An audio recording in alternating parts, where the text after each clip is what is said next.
Let's take a call, Jeremy, and see what they have thoughts for us. Who do we have? I have Laris from Atlanta, Georgia. Laris, thank you for calling in. What do you think? Well, to be honest with you, Chris, I have had an opportunity to thoroughly examine this. I was very indecisive at first, but the understanding that our democracy is a representative democracy is one that the candidate should represent the issues that are important to the constituency that they represent. And so in this particular case, I do not see a scenario where people are looking at the candidate themselves. I think that should be secondary when it comes to certain things. But additionally, I think that it's indicative of the strength of candidates that the Democrats have promoted, considering on paper, if you look at the fact that you had Barack Obama, you had Stacey Abrams, and I think even to a degree, Ossoff, hundreds of, over $100 million put into it, and we're even having this discussion. On paper, it would look like it should look like a blowout if there was no intervention whatsoever or endorsements. But the fact that we are here, it just shows you that there is a level of dissatisfaction amongst not only Georgians, but even people within the black community with the type of candidates that are being promoted by the Democrat Party. Well, look, I mean, I think you see that on both sides, though, Laris. I mean, it's all about party now. And, look, I have Jeremy Hunt on the panel right now, and I said earlier, and it's interesting, I'm watching my social media, how people are like, oh, Chris Cuomo just said that he wants to vote for Jeremy Hunt.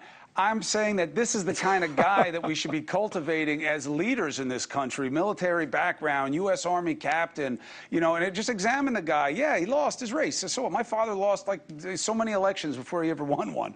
That's politics. But the part I don't get, Jeremy, is I really think that your generation of leaders in this country have to show that, your qualities and the time you've put into yourself and how you live your life matters way more than the R or the D after your name. That's my point to you. I'm not bashing Herschel Walker. I'm saying we have better. We have guys like you, especially in a deliberative body in the Senate. Don't we have to get back to our best? Well, first off, I appreciate the compliment, Chris. That means a lot. But here's the thing. And I want to go back to Laris's point on something. When he talks about some of the black voters in particular, who I feel like I agree with them on this, that the type of candidates that the Democrat Party has sent to black communities around our country, it's quite embarrassing. I mean, they think that somehow black voters just owe the Democrat Party our support and owe them our vote. It's just not true. We have to actually respect people and say, look, what are the issues that matter to you? And then we have to examine the track record. If you look at working class blacks in our country right now, they are 10 times worse off than just 10, 15, 20 years ago. And that's in a lot of Democrat-run cities. And so, now, here's the thing. Republicans, we've got a long way to go, too. We have to show up and convince. We have to show up and say, look, here's why you can trust me. I'm willing to listen. Let's talk through the issues.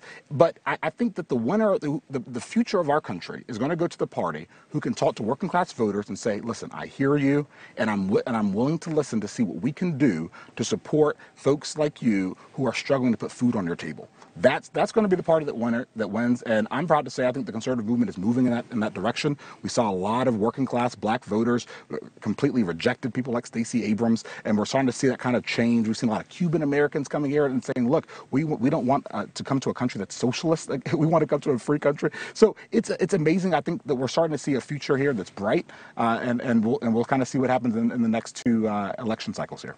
Hey, thank you for watching. Please go to newsnationnow.com, newsnationnow.com, and you can find NewsNation on your television provider. And don't forget to click the red subscribe button down below.